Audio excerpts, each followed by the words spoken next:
Oi pessoal, tudo certo por aí? Mais uma edição do Telefonemas no ar. Hoje eu liguei para a radialista Fabiane Pereira, que comanda o programa Faro, na Rádio Sul América Paradiso. A rádio é do Rio de Janeiro, mas com a internet todo mundo pode ouvir o programa por aí. E o Faro eu tenho certeza que muita gente fora do Rio conhece, porque o trabalho da Fabiane é de muito cuidado e atenção com a nova música brasileira. E nova música brasileira em um sentido abrangente, que a própria Fabiane explica pra gente nessa conversa. Vale falar também que ela escreveu livros, produziu eventos, a gente vai falar de tudo aqui da carreira dela e até de momentos difíceis, que é por onde a nossa conversa começa.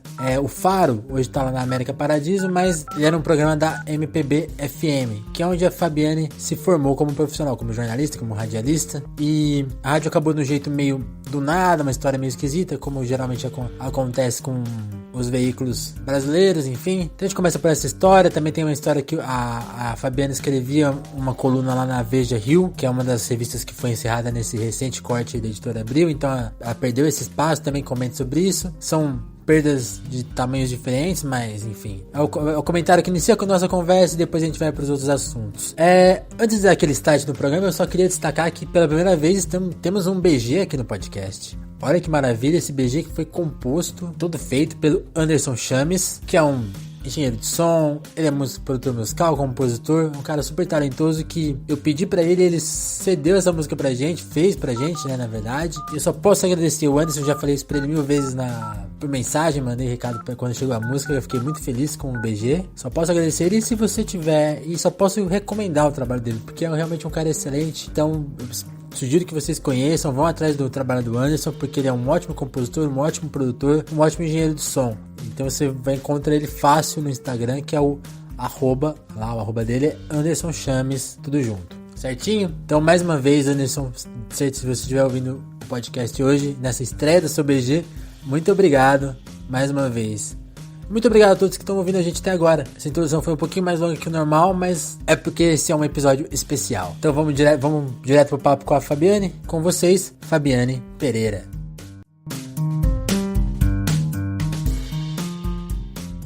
Fabi, eu queria começar pelo assunto mais difícil, assim, de cara. Você passou Jabá. Não. Não quero falar de jabá, mas a gente pode falar disso. Agora que você lembrou... Ah, sim.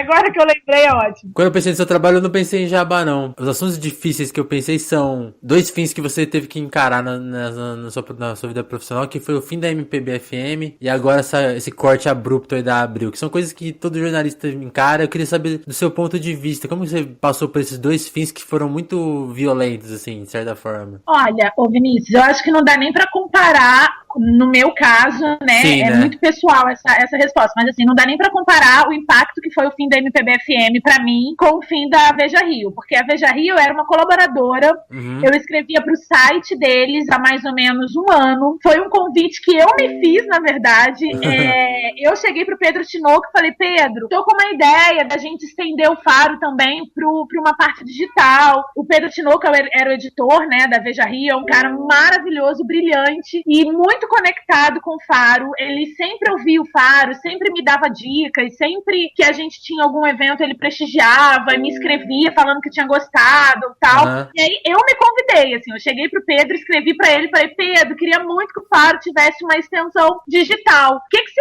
acha, né, eu não sei se vocês têm verba pra isso e tal, mas eu queria saber se vocês acham interessante que eu escreva e tal, e aí imediatamente ele adorou a ideia e me fez uma proposta e eu passei a escrever, tipo, entre eu me convidar e eu passar a publicar, durou 2 dias só, foram 2 dias. Entendi. Eu escrevi pra Veja Rio, eu acho que durou 1 ano e meio, mais ou menos, as minhas colaborações, eram colaborações semanais, onde eu tinha 100% de...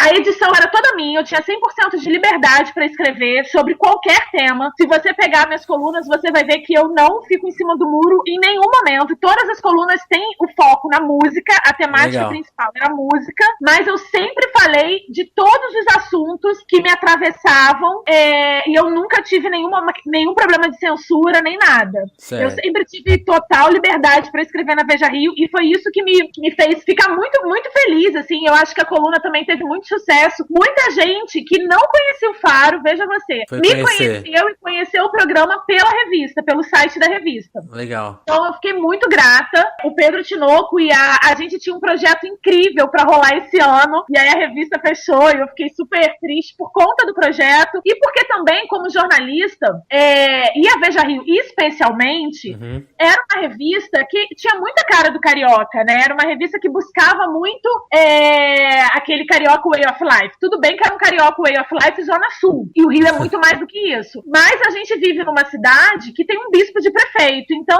qualquer respiro já é um pouco de saúde, né? Já ajuda, né? Ter um canal de imprensa é um pouco de liberdade e isso seria muito importante que continuasse. Então, claro que como jornalista eu fiquei muito triste, porque o mercado perde, os leitores perdem, a cidade perde. A gente no Rio de Janeiro está refém de um único jornal, né? E isso é muito ruim. A Veja Rio ainda era um contraponto ao Jornal Globo, mesmo que ela fosse semanal. Sim.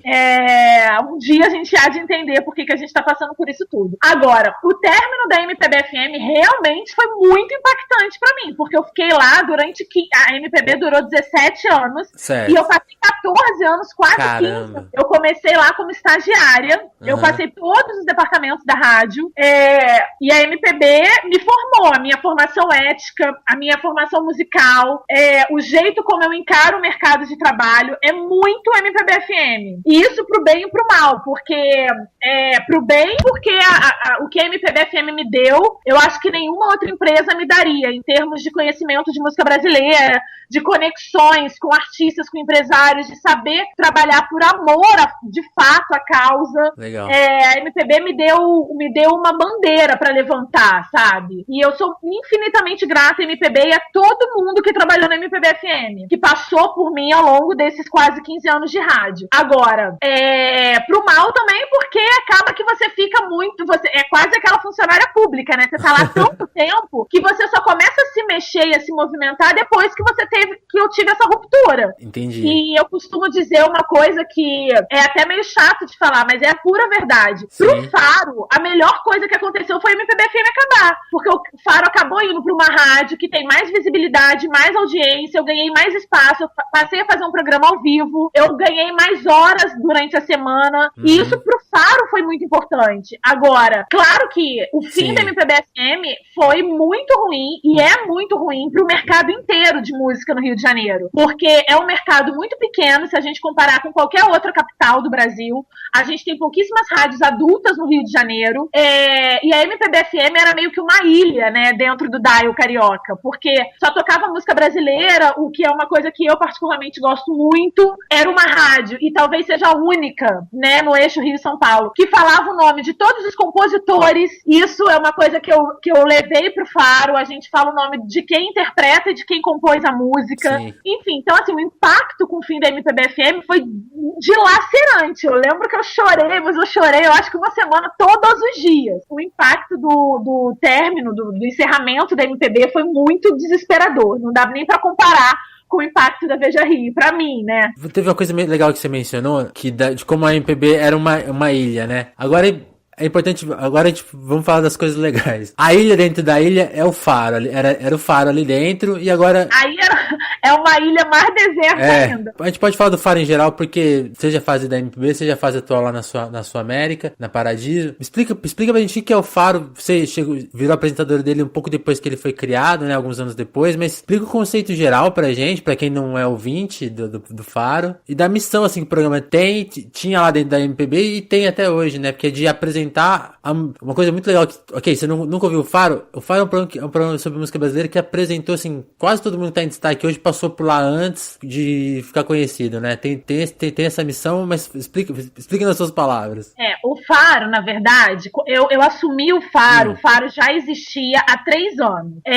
Eu assumi, no caso da programação do Faro, ele existia há 3 anos. Eu assumi como apresentadora do programa e programadora, o Faro já existia há 4. Certo. A principal premissa do Faro, isso desde o surgimento, desde que ele foi idealizado pelo Yuri, que foi um cara muito bacana, que infelizmente morreu, mas a idealização do projeto é do Yuri, que era um baiano, arretadíssimo, que dizia que queria ouvir mais coisas que não estavam no radar dos programadores de rádio, mas como ele trabalhava dentro da rádio, ele queria ouvir mais músicas relacionadas à nova cena, que não estava nos radares dessa galera que é programador de rádio. Certo. E assim foi criado o Faro. Desde então, desde que eu assumi, há 7 anos, o Faro, ele continua levantando a mesma bandeira. Ele é um programa que tenta, o que eu sempre falo quando eu abro o programa, o Faro é um programa que tenta apresentar para os ouvintes a nova produção musical contemporânea. Claro que eu tendo um programa de 2h30 semanal, é impossível eu apresentar para os ouvintes tudo o que tá rolando, porque a gente tem muita coisa rolando.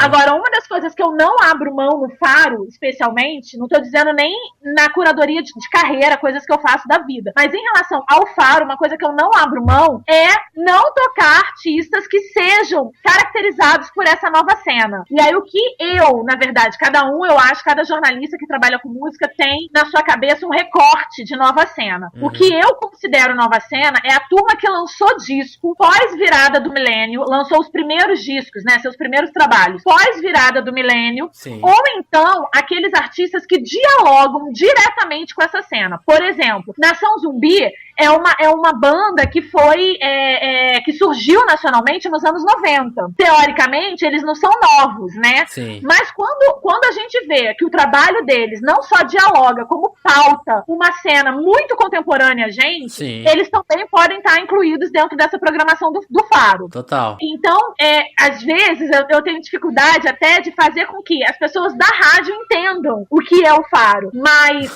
basicamente é isso, assim, é levar pro dial aquela programação contemporânea que tá fora do circuito dos grandes programadores de rádio. Eu não vou colocar, por exemplo, no Faro, artistas que são vou dar um exemplo, tá? Thiago York. Thiago York é um artista super dentro do conceito Faro. Só que o Thiago York tem praticamente todas as músicas bombadas em todas as programações de rádio adulta. Sim. Então, o que eu procuro levar pro Faro? Eu procuro levar o lado B do Thiago York. Porque o lado A já tá em todas as programações das rádios. Sim. Entende? Porque às vezes as pessoas acham que o Faro é um programa só de artistas independentes. E não é. O Faro é um programa também de artistas que estão na mídia e que são contemporâneos. Emicida tá super na mídia e é muito contemporâneo e é muito Faro. A Isa, né? Muitas vezes a música do Emicida, por exemplo, que eu levo pro Faro, não é Passarinhos, que é a música que todo mundo conhece. É Boa Esperança, que é um lado B, digamos assim, entendeu? Do disco. Então é isso que eu busco fazer. Claro que dentro do programa eu priorizo aqueles artistas que não têm músicas muito vinculadas a outras programações. Quem tem zero destaque, então, né? a prioridade é, por exemplo, o artista que eu devo entrevistar, o artista que eu vou entrevistar, porque a gravação vai ser amanhã. Na próxima semana vai ser a Malu Magalhães. A Malu Magalhães é minha convidada pro Faro, que vai ao ar no dia 26, que é o último domingo de agosto. Eu não posso dizer que a Malu Magalhães é uma artista completamente desconhecida do público. Ela tem 10 anos de carreira, sabe? Ela tem um público gigante. Só que ela também é uma artista que não tá nas programações de todas as rádios. Ela também é uma artista que é independente. Sim. Então, ela bem tá dentro do conceito Faro. Entendi. Entendeu mesmo, Vinícius? Não, eu entendi super, porque faz todo sentido pra mim. O que você explicou da Nação Zumbi, pra mim não tem nenhum segredo, porque assim, a Nação, além dela dialogar com o próprio trabalho dela com a nova geração, eles são personagens que estão espalhados pelos discos dessa nova geração. Então tem Exatamente. Seja na produção, seja gravando uma bateria ali, um baixo, a Nação tá ali. Então não tem... Exatamente. Pra mim faz todo sentido. Uma coisa que acontece muito, infelizmente, comigo, assim, muitas pessoas acham que o Faro é aqueles artistas que não tem espaço no dial, então vai pro Faro. Quando, na verdade, é justamente o contrário, sabe? Então, os artistas que tocam no Faro são artistas que estão dentro da programação das rádios, de modo geral, mas que não estão naquela programação comercial das rádios, Sim. Entendeu? O artista, pra tocar no Faro, ele tem que ter potencial radiofônico. Não adianta. Não adianta... mas o cara tem não sei quantos mil seguidores nas redes sociais e o clipe dele é o clipe mais visto da última semana. Se ele não tiver potencial radiofônico, esquece. Ele não tem como tocar no Faro. Porque o Faro é um programa de rádio, sabe? Claro que ele é um ruído dentro de uma programação bem homogênea. E aí ele é muito mais ruído, claro. Mas ele é um programa de rádio. Sim. Essencialmente. E eu acho que você captura muito um espírito, assim, que eu já vi muita gente falando sobre isso e é uma opinião definida pra mim, assim, que, tipo, exatamente essa geração que você mencionou, pós-virada do século da MPB, por conta de toda a deterioração que acho que o rádio passou no Brasil, de essa coisa homogênea que tem hoje nas grandes programações, a MPB ficou um pouco escanteada, né, essa nova MPB, muita gente não conheceu ela porque justamente ela não tá no rádio, e aí fica um pouco essa marca que você mencionou, tipo, então é um som alternativo, muito esquisito. Pelo contrário, tem várias músicas radiofônicas, totalmente pop, e que faz todo sentido no rádio, e que nunca tiveram oportunidade, porque ninguém deu bola, e o Faro faz esse papel, né, de pegar todas essas canções super pro rádio, que estão aí meio perdidas, né, porque essa geração cresceu e viveu na internet. Exatamente. Uma coisa que é muito meu trabalho é garimpar artistas que têm sucesso na web e levar eles pro dial. Vou dar um exemplo. A Lineker, quando ela surgiu lá atrás, com aqueles 3 vídeos que ela lançou, sim, a mãe da produtora do Faro, que na época era a Babi, mandou pra Babi e falou, gente, olha que artista genial. A gente não tinha visto ainda. A mãe dela que viu, mandou pra gente. Imediatamente a gente achou a Lineker genial e levou ela no programa. A primeira entrevista de rádio na vida que a Lineker fez foi no Faro. Foi no Faro. Porque a gente, de fato, garimpou um potencial radiofônico que estava escondido na internet e levou pro rádio. Exatamente. Quando a Maria Gadu surgiu, a Maria Gadu foi a primeira artista da artista Faro, né, que a gente chama. Que é aquele artista que a gente, mensalmente, a gente escolhe um artista Faro. Que é o artista que a gente vai tocar todas as semanas, que a gente vai dar mais espaço pra ele durante aquele mês e tal. E a Maria Gadu foi a primeira artista Faro que a gente teve notícias, né? Que a gente criou o artista Faro por conta da Maria Gadu. E Chimbalaê ainda era uma música que não estava estourada, as pessoas ainda não conheciam Chimbalaê, e a dona da rádio na época, a dona da MPB-FM, Ariane Carvalho, ficou completamente apaixonada por essa música e falou com a gente, vamos dar destaque pra Maria dentro desse programa, porque era a porta de entrada na MPB-FM. Pra você ir pra programação, era através do Faro. Até hoje na Sul-América é um pouco assim. O artista, por exemplo, a Ilha é uma artista que ela foi artista Faro e agora a música dela tá na programação. Demais. Normalmente a porta de entrada desses artistas novos, né, contemporâneos, dentro da programação da rádio é através do Faro. Então, a gente tem um cuidado muito grande, assim, de tentar buscar artistas que de fato têm o potencial. Claro que não dá pra... A gente erra muito, lógico que a gente erra. Normal. Mas ultimamente a gente tem acertado mais do que errado, porque por conta desse cross-mídia, né, o Faro tá muito na internet também. Então os próprios ouvintes já indicam, tipo, o Ed Luna era uma artista que tantos ouvintes me indicaram que eu fui ouvir. E aí eu falei, putz, é uma baita artista, vamos colocar ela como artista Faro. E ela foi artista Faro esse ano, então, que eu não me lembro exatamente o mês, eu acho que foi maio. Então, enfim, a gente tenta fazer uma curadoria que o digital, ele tem que ter potencial radiofônico, mas ele precisa também, no digital, já tá fazendo o serviço de casa dele, entendeu? Entendi. E ao mesmo tempo rola essa curadoria de mão dupla, né? Porque os ouvintes começam a sacar qual é o do programa e falar, isso aqui tem que tocar, né? É o que você falou. Esse ano, pra você ter uma ideia, a edição do Festival Faro desse ano, eu assinei a curadoria, mas eu não fiz a curadoria sozinha. Eu tenho um grupo de ouvintes que são ouvintes assíduos, assim, que a gente tem um grupo no WhatsApp.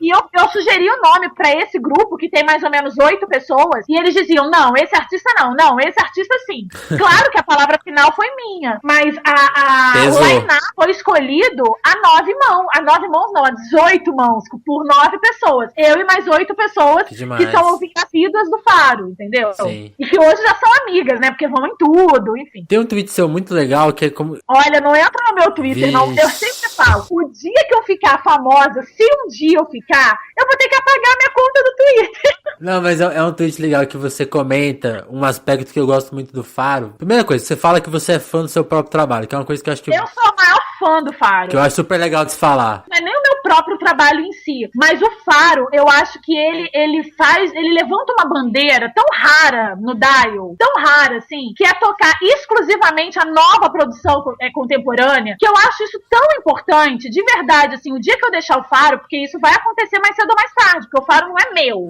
né, o Faro é um programa de rádio que eu estou como apresentadora, ele não é meu. O dia que eu deixar o programa Faro, eu tenho certeza que a pessoa que assumiu o programa, ela precisa entender a importância que é um programa dentro de uma rádio comercial, que é uma coisa que eu repito sempre, porque é muito fácil a gente fazer um programa de som, quer dizer, eu acho, tá? Posso também estar sendo leviana ao falar isso, mas eu acho que é muito mais simples você conseguir tocar o que você quiser dentro de uma rádio pública. Quando você tá dentro de uma rádio comercial, num horário de Crowley, que é de aferição de Crowley, que é horário, né, que tem patrocínio, que tem comercial e tal. Você não pode deixar a bola cair, né? Você não pode, sabe, deixar a bola cair. Mas ao mesmo tempo que você não pode deixar a bola cair, você também não pode abrir as pernas e tocar aquilo que os ouvintes acham que querem ouvir. Eu sempre falo que aquela frase é a frase do Gil, né? Exatamente, é meu pastor e nada me faltará, assim. O público sabe o que quer, mas o público também quer o que não sabe. Exato. E eu acho que é muito isso, assim, o Faro, assim, eu realmente sou a maior fã do Faro, assim, não é do meu trabalho específico, mas do Faro, assim, do que ele representa dentro do Dial, sabe? E aí uma coisa que você menciona, que acho que é um dos grandes sabores do programa, assim, pra quem gosta de rádio, que é a questão do horário, que é aquele horário meio marginal, e do tempo que ele tem, são 2 horas de programa, né, agora, né, então é muito tempo é um espaço. Como que é esse saborzinho de dominar ali por 2 horas e ficar no horário meio tarde e tal? Tudo bem que a gente tem internet, as pessoas ouvem a hora que quer, mas qual que é o aspecto legal de estar na rádio nesse horário específico? Olha, Vinícius, eu confesso que agora eu não tô nem achando mais o meu horário marginal, tá? Marginal era na MPB FM, que era quinta-feira, meia-noite. Isso, verdade. Isso era um horário marginal. Agora é às 10, né? Eu tô achando o meu horário super comercial, que é todo domingo, né, de 8 às 10 da noite, toda quinta-feira ao vivo, de 8h30 às 9. Eu tô achando meu horário maravilhoso, assim, inclusive eu sempre brinco, eu quero que seja todos os dias, de 8h30 às 9, ou então que aumente o meu horário. Mas eu acho que o mais legal, assim, de você estar, por exemplo, num domingo à noite, poder ter mais calma, né? Porque, assim, eu acho que quando você tá domingo à noite ouvindo rádio, mesmo que ele não seja no radinho, pode ser através do aplicativo ou através do site, mas você tá ouvindo rádio, né? Os veículos são diferentes, canais são diferentes, mas o embrião é o mesmo, que é o rádio. Eu acho que domingo à noite é um horário que você tá calmo, você não tá naquela desespero, você não tem um compromisso urgente, tá atrasado. Sim. Você já fez tudo. Domingo, 8 horas da noite, você já fez tudo. Você tem agora que descansar pra segunda-feira. Normalmente é assim. Ou então você tá bêbado vindo de um churrasco, mas, né? Normalmente as pessoas estão descansando. A maioria das pessoas. A maior parte das pessoas. Então eu acho que ter 2 horas de conversa com um artista que num primeiro momento não é um artista que a pessoa ouve falar todo santo dia na mídia, eu acho que é muito interessante. Porque você,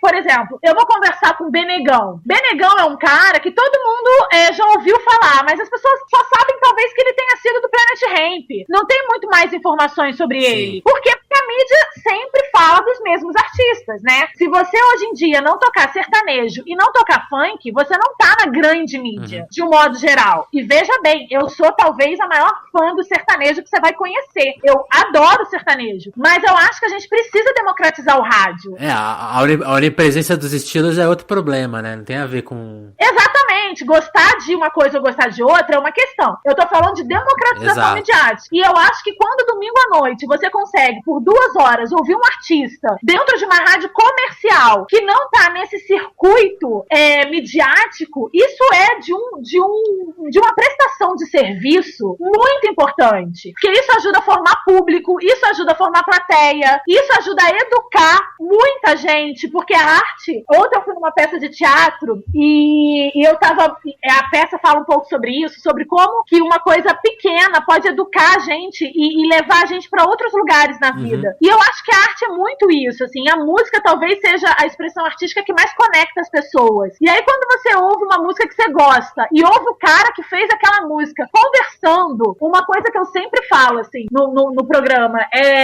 as minhas perguntas são as perguntas que qualquer ouvinte faria. Claro que eu leio tudo sobre aquele artista e muitas das vezes eu sei as respostas, mas eu quero que o ouvinte pergunte, que o ouvinte em casa, né? Sim. Esteja, que as minhas palavras sejam as dúvidas dos ouvintes em casa. Então, às vezes eu faço umas perguntas que depois quando eu vou ouvir, porque eu ouço o programa junto com os ouvintes, eu fico nas redes sociais no domingo à noite junto com os ouvintes. Eu não faço nada domingo à noite, eu ouço o Faro com os ouvintes. E aí, às vezes, eu fico falando, gente do céu, como é que eu perguntei isso? Logo depois, vem um ouvinte e fala, nossa, eu queria ter feito essa pergunta. Porque, na verdade, o que pra mim pode ser óbvio, pro ouvinte não é tão óbvio assim. Exato. E o rádio é um veículo de massa. Então, uma coisa que eu sempre tento fazer é falar com o maior número de pessoas possível. Por isso que, pra mim, é muito importante estar dentro de uma rádio comercial. Porque eu tô falando com o maior número de pessoas possível, entendeu? Sim. Então, eu acho que, tipo, apesar do horário domingo à noite, claro que eu queria estar meio-dia, óbvio. Mas eu acho que pro que o Faro se propõe, domingo à noite, é mais interessante. Porque o ouvinte está, de fato, conectado com aquela mensagem que eu quero passar, sim, sabe? É engraçado você falar dessa coisa da entrevista, porque justamente a minha próxima pergunta era sobre como as entrevistas são longas, né? Eu queria falar dos aspectos de uma boa entrevista. E você acabou explicando muito o seu método aí. Um aspecto que eu gostei muito, por exemplo, eu estava ouvindo a entrevista do Genesi. Fazia muito tempo que eu não ouvia ele falar. E assim, a imprensa geralmente não dá essas... Não cobre o meio do caminho do artista. Você fica sabendo do artista quando ele lança alguma coisa e quando ele tem alguma novidade muito quente, assim. Nunca você fica sabendo do meio do processo. E ele te falou várias coisas exclusivas ali que são só quem ouviu o programa tá sabendo. Eu queria saber desse aspecto, assim. E também pra gente falar dos seus entrevistados, assim, se é exatamente esse lado que você gosta de tirar deles. Essas coisas exclusivas ou esse papo que sempre tá meio que corre fora do que as pessoas geralmente cobrem. Vinícius, na verdade, assim, eu tô ouvindo você falar e pensando, assim, o Faro não tem essa presunção de ter nenhuma informação exclusiva, nada disso. Eu acho que o Faro, ele tá ali pra promover o artista, sabe? Ele não precisa me dar nenhuma informação exclusiva. Agora, o que eu acho que é o diferencial é que com 2 horas de conversa, mesmo os artistas que eu nem conheço pessoalmente, no final já são meus brothers. Porque são 2 horas de papo, sabe? Sim. E é um papo mesmo. Eu converso. Como eu sou jornalista por formação e eu sempre amei ser jornalista, eu amo falar, mas eu amo escutar também. E eu amo ouvir histórias. Então, por exemplo, Rincon Sapiência foi um cara que eu adorava o som do Rincon, mas eu não tinha ideia de quem era o Rincon. Fiote, que é um super amigo meu, já tinha me falado que o Rincon era massa, que o Rincon era foda, mas eu não conhecia, eu nunca tinha conversado com o Rincon. Eu falei, no final da entrevista com o Rincon, eu falei, Rincon, virei sua grupe.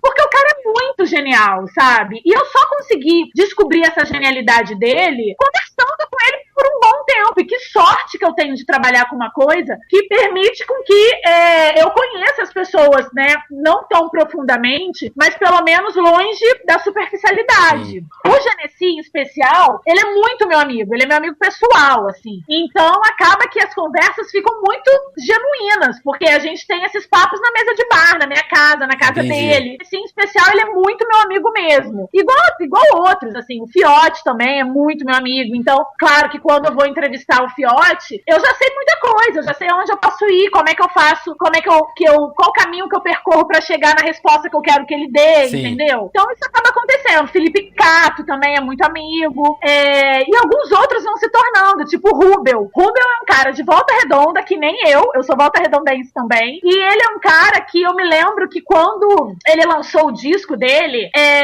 eu pirei no disco, eu pirei muito no disco. E eu escrevi um e-mail pra ele, assim, tão fã, sabe? Eu não conhecia o Rubel. E eu escrevi um e-mail pra ele tão fã, tal, e ele ficou tão amarradão, assim, nas coisas que eu escrevi, que foram todas verdadeiras, eu chamei ele pra fazer o programa. E também foi um dos primeiros programas de rádio que ele fez. E aí, desde então, isso já faz 4 anos, desde então, tudo que eu chamo pro Rubel fazer do Faro, ele faz com o maior carinho, com o maior prazer, porque ele entende também que é uma troca, total, sabe? O Faro tá lá pra promover os artistas.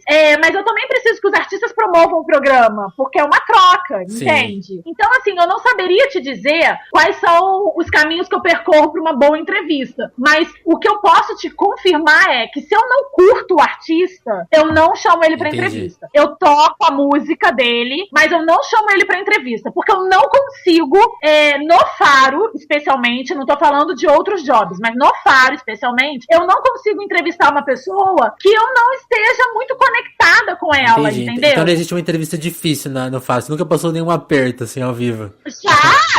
tá? Ó, eu sempre falo, a minha melhor e a minha pior entrevista foi com a mesma pessoa. Nomes. Em dois momentos diferentes. Quando eu entrevistei o Criolo a primeira vez, tem muito tempo isso, o Criolo foi... O primeiro show que o Criolo fez no Rio de Janeiro foi dentro do Festival Faro. E aí eu precisei entrevistar o Criolo. Olha, que desespero. Ele monossilábico, ele não me ajudava, ele não trocava comigo. Eu muito fã do Criolo também. Eu tava muito no início das minhas apresentações e eu muito fã do Criolo. Eu tava muito empolgada porque eu tava entrevistando o Criolo. Foi uó a entrevista, sabe? Eu reouço ela no ar, nem sei se existe essa palavra. Quando eu ouço de novo essa entrevista, eu fico, meu Deus, que vergonha alheia. Porque, de fato, a entrevista foi muito ruim. Agora, de uma segunda vez que eu entrevistei o Criolo, ele já tava lançando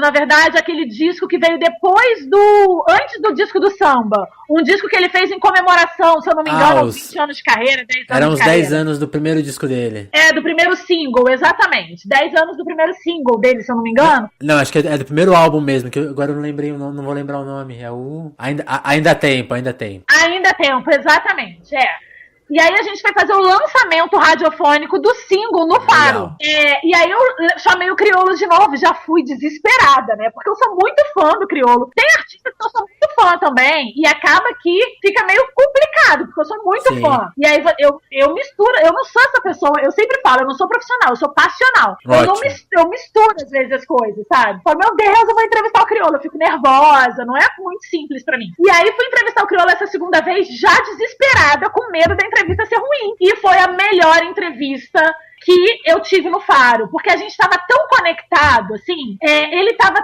tão aberto e eu estava tão aberta, e a entrevista foi tão profunda, sabe, que eu acabei a entrevista chorando. Caramba. De tão feliz que eu fiquei com a entrevista. Então acontece, assim, eu falo que foi a melhor entrevista, os outros artistas vão ficar meio chateados. Não é a melhor no sentido de ser o artista que eu mais gosto, mas no sentido de eu já ter tido uma experiência muito ruim e depois ter tido uma experiência muito boa, que acabou me levando às lágrimas, de tão emocionada que eu fiquei, entendeu?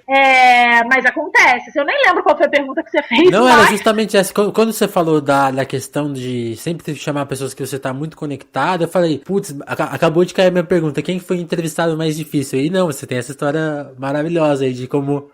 Na verdade, o Criolo não é que ele tenha sido mais difícil. Eu tive um outro mais difícil que eu não gosto nem de citar. Que foi horrível mesmo, assim, enfim, não sei nem o que ele foi fazer no programa, inclusive foi a assessora dele que falou, leva fulano de tal no programa, e foi péssima a entrevista, eu não sei nem o que ele foi fazer lá, mas eu não gosto nem de citar mesmo, porque eu nunca mais vou entrevistá-lo, ponto. Mas essa história do Criolo é uma história que eu guardo com muito carinho, porque foi uma entrevista... A entrevista ruim que eu tive com ele me ensinou também a ser mais calma, a ficar mais tranquila quando eu for entrevistar alguém. Por exemplo, eu amo entrevistar o Emicida, porque o Emicida é aquele cara que sempre leva o meu roteiro pra outro lugar. E a entrevista fica infinitamente melhor do que eu planejei. Porque é um cara muito sagaz, é um cara que entende muito o público dele, e é um cara que entende muito o lugar que ele tá, numa rádio comercial. Total. Então, ele me ensina o tempo inteiro, sabe? Mas eu não sou amiga do Emicida, por exemplo, então não necessariamente eu preciso ser amiga, sabe? A conexão é de entender o artista mesmo, né? Entender o que ele costuma falar. Eu acho que é uma conexão do tipo, a gente tá aqui jogando no mesmo time, vamos fazer gol juntos, sabe? Porque quando o artista também, acontece muito isso. Vou dar um outro exemplo, tô dando vários exemplos, né? A Isa, eu entrevistei a Isa recentemente. A Isa era uma artista que eu só via porque ela é muito comercial, então ela tá em todas as rádios, em todos os programas de televisão, e eu pensei, meu Deus do céu, vou entrevistar uma artista que tá muito pop no momento, dentro de um programa que não é pop, né? Eu não sei como é que vai ser essa entrevista. E foi uma entrevista extraordinária, porque ela é muito maravilhosa, ela tem muito conteúdo, ela é uma artista que tá nesse mercado mainstream, mas ela tem total noção de como funciona toda a cadeia do mercado. Então, eu aprendo muito também, sabe? O tempo inteiro eu aprendo muito. Eu ainda não vi a entrevista com a Isa, mas eu tô muito curioso pra ver, porque justamente isso, ela tá no mainstream, ela tá no... Mas ela não tem esse espaço todo pra falar tudo que ela tem pra dizer, né? Porque o mainstream, ele é muito... Ele é pílulas, né? Ele dá pílulas de oportunidade. Eu acho que esse é o grande diferencial do Faro. Quando eu entrevistei a banda do Marco, com a Malu e com o Camelo e com o Fred. Na época, o Camelo falou... O Camelo foi outro que eu fiquei super nervosa. Eu falei, ai meu Deus do céu, é o Marcelo Camelo. Mas ele foi tão maravilhoso, tão simpático. Ele, acredito eu, né, que ele já saque, assim, putz, eu sei a reação que eu provoco em algumas pessoas, né, porque afinal de contas ele formou uma geração musical. Sim. Pensa pra quem trabalha com música. É a banda mais popular da geração ali, daquele núcleo, né? A banda mais popular da minha geração, exatamente. Então eu acho que ele já tem essa consciência disso, e ele foi de uma humildade tão grande, e ele falou uma coisa que eu nunca me esqueci. Ele falou, nossa, uma das primeiras vezes que eu no rádio tenho espaço pra falar de uma coisa que é a música da forma mais genuína. Demais. E são esses pequenos comentários que me ajudam a brigar pelo Faro. Sim. Porque é uma briga, acredite em você, sabe? É uma briga dentro da rádio, é uma briga pra ter mais espaço, é uma briga com a dona da marca.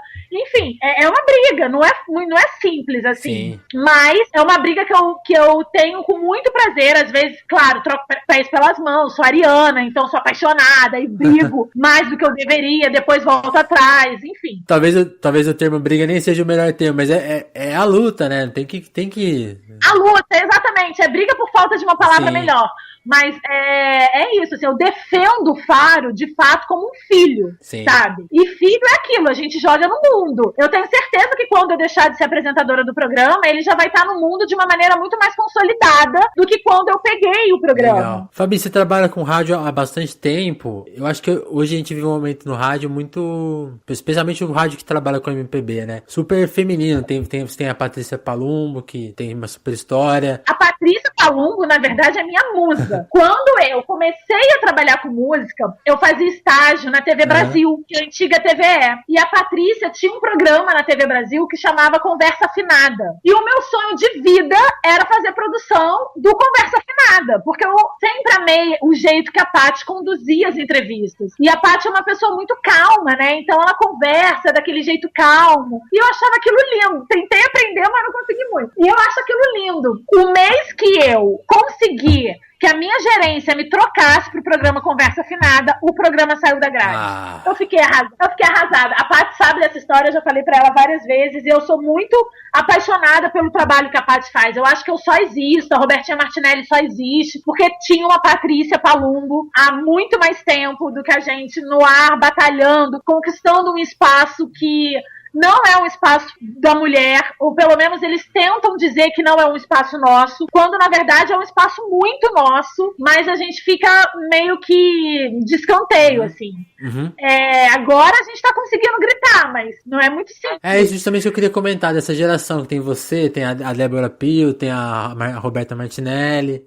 É uma geração de mulheres empoderadas, né? E eu conheço todas elas, Robertinha, Débora, assim, são muito próximas a mim. E, cara, é isso, assim, a gente conversa muito sobre isso, sobre esse machismo no mercado. Existe o tempo inteiro. Como eu disse, eu sou ariana, então eu tendo a combater muito mais. Onde que ele existe especificamente, assim, você sente? Tipo, de interromper o tempo inteiro. Eu tô falando alguma coisa de uma área que só eu entendo, aí vem um homem me interromper. Ou então, uma coisa que me irrita profundamente é um homem querer achar que eu não entendi uma coisa que é óbvia e querer me explicar. Eu falo, mano, você tá falando do meu produto, sabe? É claro que eu entendo, é claro que eu sei do que eu tô falando. Isso acontece muito o tempo todo. Fora que você trabalha também com muitos homens em volta. O operador de som é homem, o cameraman é homem, o produtor normalmente é homem. Na minha equipe do Faro nem acontece isso. A gente tem uma produtora mulher, Angélica, e antes era Babi na MPB FM, que era mulher também. A gente tem uma videomaker mulher, mas a cúpula das rádios são homens, né, de um modo geral. E aí você precisa ficar meio que... Vou dar um exemplo. Esse ano, quando eu fiz a programação do Festival Faro, na minha cabeça era óbvio, ia ter mais mulher do que homem, ponto. E teria também uma artista que fosse trans, ponto. Ter que explicar o óbvio é muito difícil, sabe? Porque é complicado. Mas por quê? Mas aí, mas não sei o quê. E normalmente são homens que fazem esse tipo de questionamento. Mas a gente segue na luta. Haja rescue pra gente ficar calma, tranquila. Agora eu queria falar de um lado seu que eu não conhecia e que ainda não tive a oportunidade de ler, mas você escreveu um livro, né? É o meu lado que eu mais gosto, vou te falar. Na verdade, eu já escrevi 2 livros, né? uma de música, que talvez você vai gostar muito. Depois você me passa seu endereço, que eu mando pra você, porque ele já tá fora do catálogo. Ele chama Som e Pausa. Foi um livro lançado em 2015, em que eu reuni 50 nomes da cena musical carioca pra falar sobre música.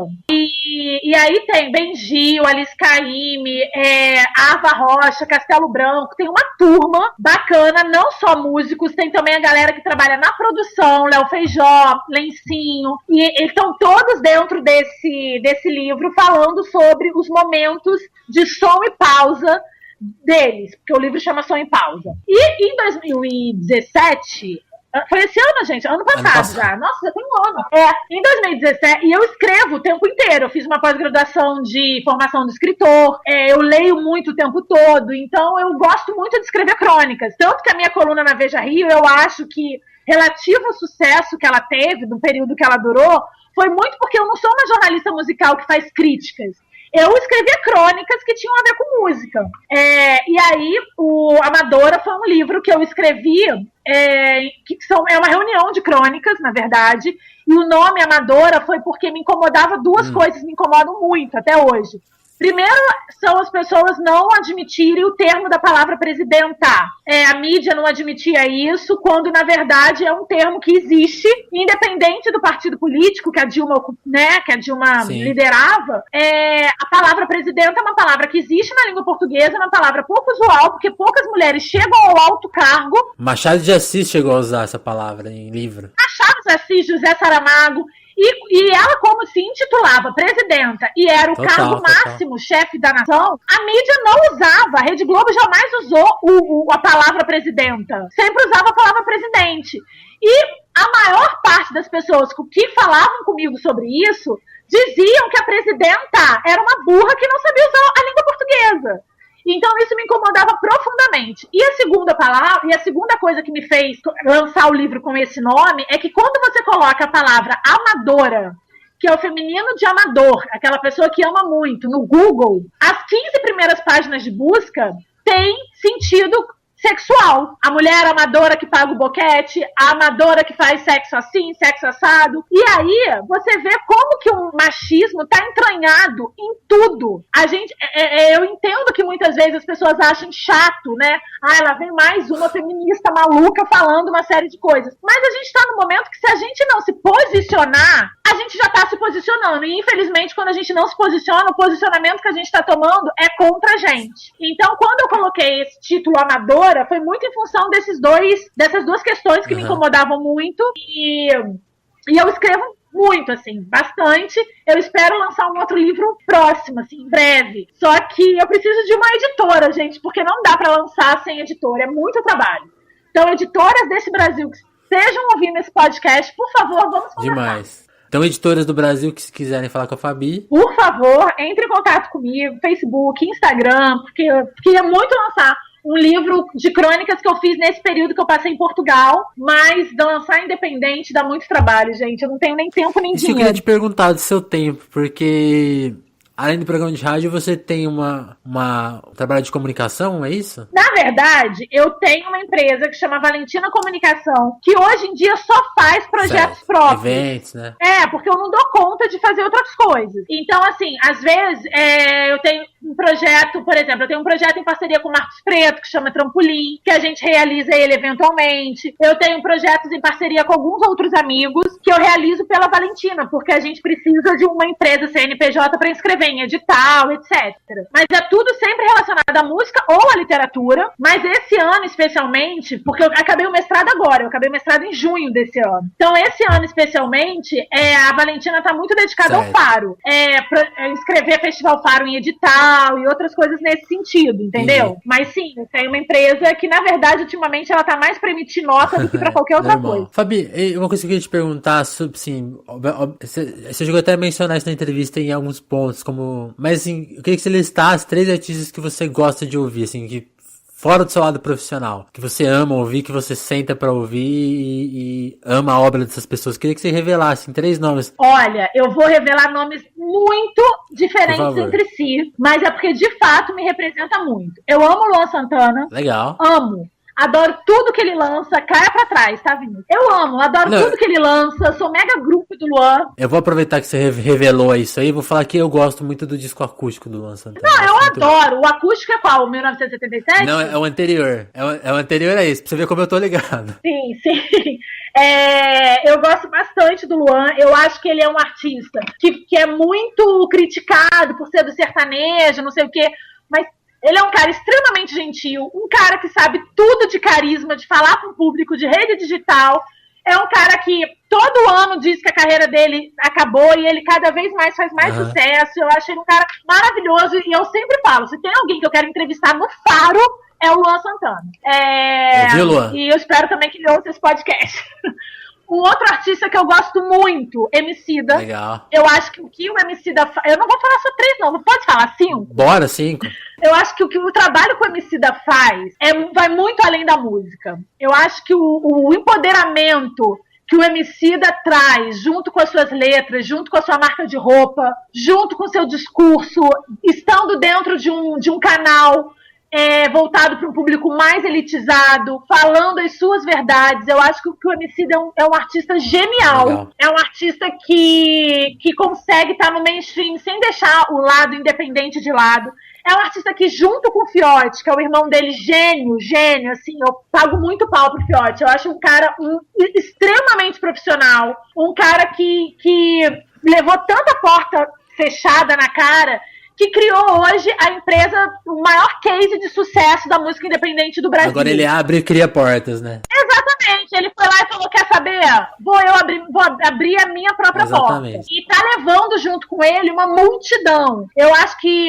E é um cara que, infelizmente, ainda é muito criticado nas redes sociais. E eu fico tentando, assim, não me misturar nas tretas, porque são tretas que não estão dentro do meu lugar de fala, né? Quando tem tretas com ele. Mas eu acho uma injustiça muito grande, porque o trabalho que eles fazem é um trabalho que leva junto com eles uma multidão. Fora que o Emicida tem um posicionamento político que tem muita sinergia com o meu, mas para além dessa sinergia, é um cara que se posiciona independente do lugar que ele esteja. Ele pode estar num programa de rádio, ele pode estar no GNT, ele pode estar falando com um público de 40 mil pessoas, ele se posiciona. E eu acho que o que falta hoje aos grandes artistas é se posicionar. Embora eu entenda que os artistas que não se posicionem já estejam se posicionando, eu acho que no momento que a gente vive, onde o Supremo Tribunal Federal também está envolvido com uma série de escândalos e teoricamente teria que ser a nossa cúpula isenta, eu acho que se posicionar é importantíssimo. Legal. Então, a Emicida é meu segundo artista. Eu gosto muito, muito da Letícia Novaes. Eu acho que o que a Letícia fez com a carreira dela também é um case de sucesso. Ela tinha uma banda junto com o ex-namorado e a banda conquistou um públicozinho que era um público muito bacana, mas era um público pequeno dentro do Rio de Janeiro. E aí, de repente, ela termina esse casamento, vive todas essas dores de uma maneira exposta, porque era uma banda conhecida nesse circuito independente. Faz um disco genial, que nada tem a ver com esse término, mas que ela frequentemente tem que ficar explicando que não tem a ver. E ela faz um disco genial, assim, genial, sabe? É o disco que eu mais ouvi esse ano. Um dos melhores do ano passado, né? Sem dúvida. É um dos melhores do ano passado. O disco fez um ano agora. Ela fez um show epifânico no Circo Voador. Então, eu acho que a Letícia Novaes também é uma artista muito importante para minha formação como pessoa e como profissional. Gosto muito de tudo que ela escreve. Ela também escreve livros. Eu sou apaixonada por essa verve literária da Letícia. E acho muito, muito bacana. Agora eu vou citar 2 artistas que eu gosto muito, mas que não são artistas dessa nova cena, pode ser? Chico Buarque de Holanda é meu pastor e nada me faltará. Toda a minha formação musical da infância vem de Chico Buarque e Vinícius de Moraes. Eu vi 500 mil vezes Arca de Noé, aquele disquinho da Arca de Noé. E a minha mãe é muito apaixonada pelo Chico Buarque, então durante anos da minha vida eu vi aqueles olhos azuis em todos os discos que tinham lá em casa. E eu sempre fui muito fascinada, assim, eu gosto muito. Eu fui minada com aquela música Quem Te Viu e Quem Te Vê. Minha memória mais distante da infância tem essa música tocando. E eu gosto muito, muito de Chico Buarque, gosto de tudo que ele faz. Mais uma vez, eu acho o posicionamento de vida e de obra de Chico Buarque muito coerente. E talvez os artistas mais coerentes sejam os artistas que mais eu tenha carinho e tenha afeto e defenda. E eu acho que Chico Buarque está dentro desse lugar. Um outro artista que eu gosto muito também... Você sonha em entrevistar o Chico? Olha... Eu já nem falo isso, porque eu acho que ele é um que eu não vou conseguir. Recentemente eu entrevistei o neto dele, Chico Brown. E só de pensar que ele podia estar ouvindo o programa, eu fiquei nervosa. Que demais. É o terceiro podcast seguido que a gente fala de Chico Buarque aqui, então eu só quero registrar que espero que o Chico Buarque esteja ouvindo também a gente. Pois é. Além de Luan Santana, assim, Chico deve ser nosso ouvinte, certeza. Eu acho assim... Um país que tem Chico Buarque não precisa de nada. Não precisa de nada. A gente tem o maior letrista de língua portuguesa do mundo, sabe? Eu acho que a reverência que a gente tem que fazer ao Chico Buarque é de um tamanho, sabe? Absurdo. Não é excludente, veja bem. Eu acho que Caetano e Gil estão no mesmo... É uma pirâmide, sim. Né? Chico, Caetano e Gil. Mas, como eu tenho que escolher 5, pra mim o Chico Buarque é o que mais me representa.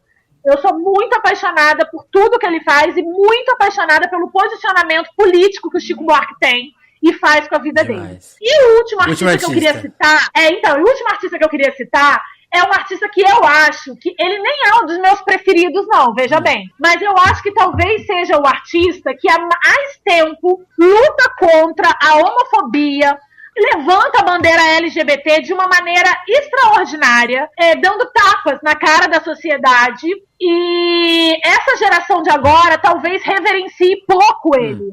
E eu acho que ele deve ser muito reverenciado, porque lá atrás, quando ninguém falava sobre causas homossexuais, ele já estava se vestindo, se pintando e dançando no palco, que é Ney Matogrosso. Sim. Eu acho que o que o Ney fez para o Brasil é de extrema importância. A forma como ele abriu a cabeça de muita gente dentro do próprio mercado machista que a gente vive, que é o mercado musical, o mercado fonográfico. Então eu acho que o Ney Matogrosso tem uma importância muito grande, é um artista extraordinário, é um intérprete. Sim, demais. E é uma coisa também maravilhosa, né? Porque ele não compõe, mas ele é um intérprete absurdo. Então meus 5 artistas seriam esses: Luan Santana, Emicida, Letícia Novaes, Chico Buarque de Holanda e Ney Matogrosso. Pra você ver que eu sou eclética. Sabe uma coisa que eu fiquei pensando que eu adoraria ver? Uma edição do Festival Faro com esses artistas, com esse line-up. Eu também queria, meu amor. Vamos trabalhar juntos? Quanto que eu preciso pra trazer Chico Buarque pro show? Poxa vida. Chico, faz essa pra gente, pô. Pois é. Eu nem gosto, assim, de falar, porque eu não sei. Assim. Eu já encontrei com o Chico uma vez e foi um desastre. Na verdade, eu encontrei com o Chico 2 vezes, e as 2 vezes foram um desastre. Eu fico muito nervosa. Ele realmente é um artista que, eu fico muito nervosa. Engraçado isso, né? Trabalha com música, vê todos os artistas todos os dias, mas Chico Buarque de Holanda, mano de Deus. É muita história ali, tem muita história ali. É muita história, tem muita história. Se eu pudesse citar uma 6ª artista, manda bala. O maior podcast que você já fez. O objetivo é esse. Eu citaria Marília Mendonça, porque eu acho que a Marília, ela fez uma coisa na carreira dela que abriu muitas outras portas, assim. Ela compõe, então o sertanejo que majoritariamente era a voz masculina, sim, cantada, interpretada também por homens, com a Marília Mendonça veio uma quebra, porque ela é compositora, ela é fora dos padrões, né, estéticos que a mídia acaba nos achando que são os padrões corretos. Tá em posição. E ela ainda tem aquela voz. Então, assim, mano, se eu gostasse de mulher, eu queria namorar a Marília Mendonça. E a Marília agora vai escrever uma música com a Gal, né? Com a Gal.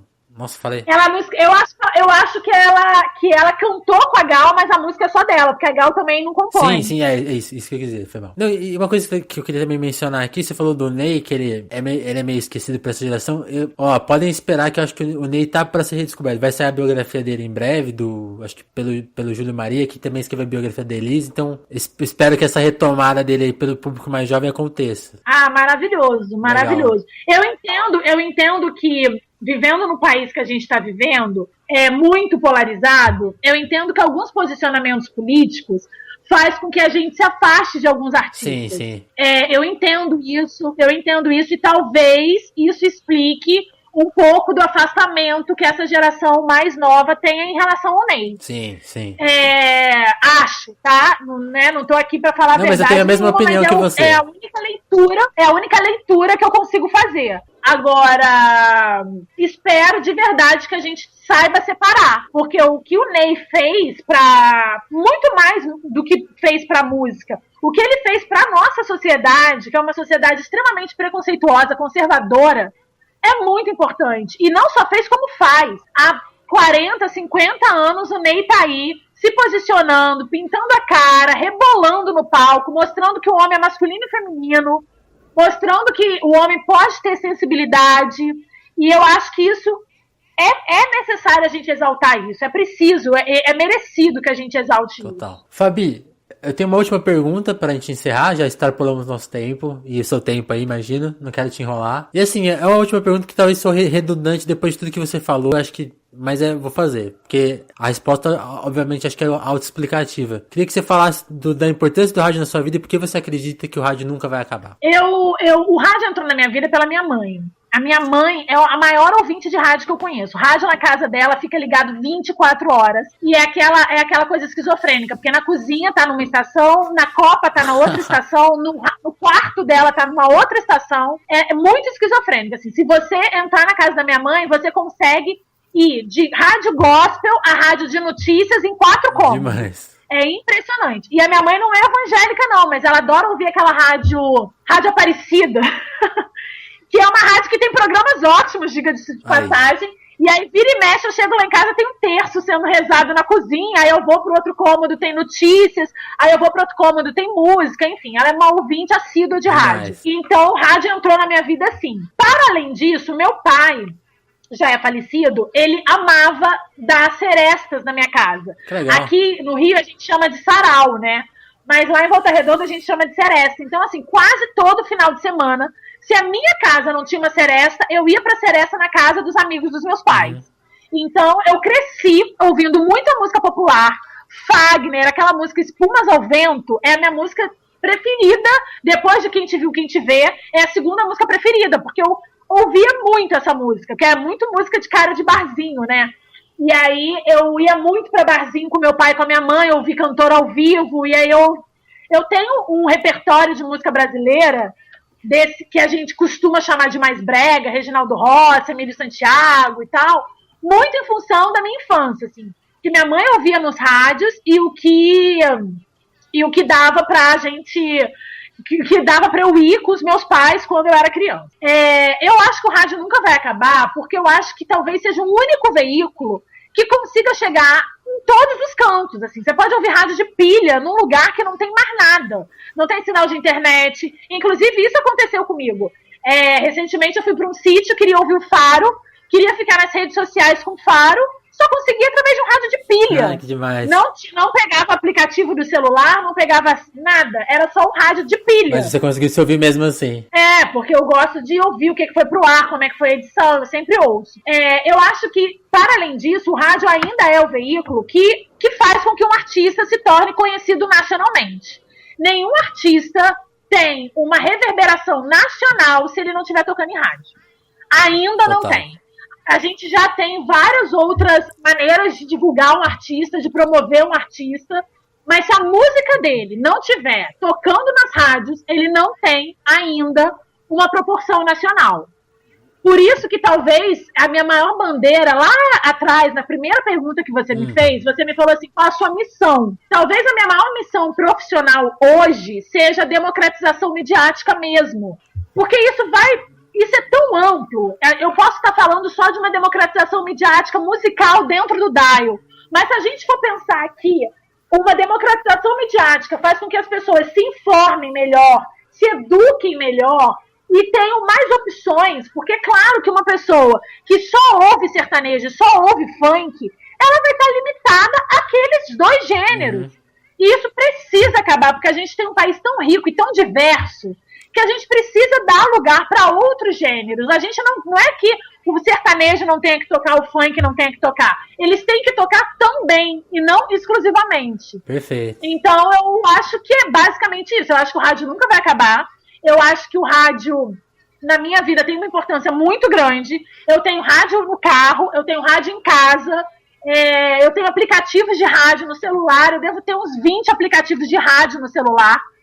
para ouvir rádio mundial, rádio portuguesa, rádio europeia, enfim, rádio do mundo todo e rádios nacionais. E é isso, eu acho que respondi, né?